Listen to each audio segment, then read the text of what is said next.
Good morning, everyone. We're very excited about the first Bounce Grand Rounds. In the state of Kentucky, there is a high level of adverse childhood experiences, and the way I may experience trauma may not be the way you experience trauma. When we looked at the research, we looked at homelessness, we looked at teenage pregnancy, we looked at nutrition and physical activity. Everything that came out negatively, we realized it was an adverse childhood experience. So what you saw today was the culmination of maybe 3 years of work within the school, going on 4 years. So there was a level of empathy and knowledge that was built around a child with the idea of forming a learning collaborative and a team of folks who can come together to address the needs of a child. Let me start by saying we have wonderful students, we have wonderful families, okay? A lot of our students have experienced trauma.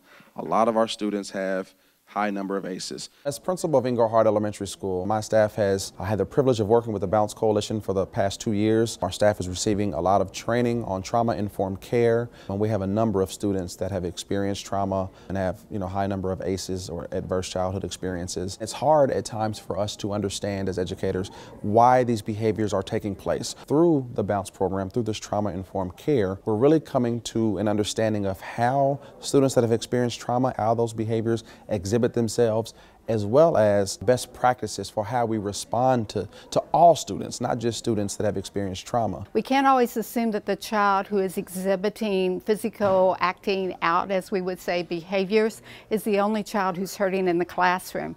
So if we treat all children the same as to what's happened to this child, but that same level of empathy, then we can reach the silent child as well.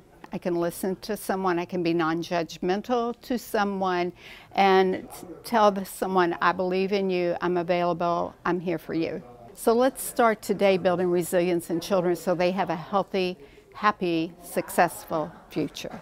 A lot of times people see only behaviors. In other words, someone has done something bad. At times, I don't think we look enough at why are these things happening. Let's try to get to the underlying or the root cause of why these things are happening. If we can do that at a younger age, then we may be able to really redirect the path that a student is on, to get them going in a positive direction, because every student, every child has greatness inside of them, has skills, has something positive inside of them. And so being in education, our skill set at times is limited. We're trained on how to teach, but we don't have the same skill set that, say, people from the mental health field will have, or physical health will have, or people that are in the law enforcement system. Today, we saw professionals from many different fields. Being able to hear from people outside of education is really beneficial to us.